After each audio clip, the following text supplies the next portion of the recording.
बच्चों को गाय का दूध या भैंस का दूध किस उम्र में देना चाहिए? काउ मिल्क या बफेलो मिल्क हम बच्चों को किस एज में इंट्रोड्यूस करवाएं? So the answer is after 1 year, 1 साल के बाद। आप 1 साल के बाद बच्चों को काउ मिल्क या बफेलो मिल्क दे सकते हैं, लेकिन 1 साल से कम उम्र के बच्चों को देने की ज़रूरत नहीं होती है अनटिल और अनलेस आपका कोई सॉलिड रीज़न नहीं है, आपकी कोई मजबूरी नहीं है आपको बच्चे को गाय या भैंस का दूध 1 साल की कम उम्र में नहीं देना।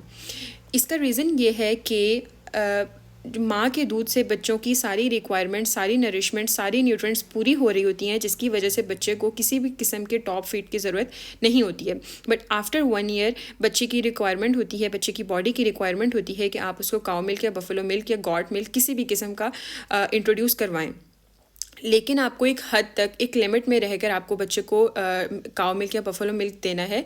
यानी कि आप 250 ml से लेकर, 1 कप से लेकर आप 700 या 750 ml तक दे सकते हैं। यानी कि आप 3 कप बच्चे को दिन में दूध दे सकते हैं।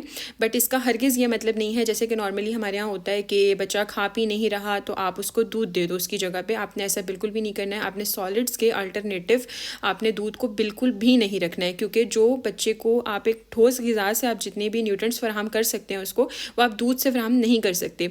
और चूँकि बच्चों में कंपैरेटिवली आयरन कम होता है, तो आप ज़्यादा दूध देने से क्या होगा कि बच्चों में आयरन की एब्जॉर्प्शन होना कम हो जाएगी, जिसकी वजह से बच्चों में आयरन की कमी हो सकती है। तो इसलिए आपने लिमिटेड अमाउंट में दूध देना है और 3 टाइम बच्चे को सॉलिड्स खाना देना है, जिसमें कार्ब्स, फैट्स, प्रोटीन, हर तरह की रिक्वायरमेंट्स उसकी पूरी हो सकें।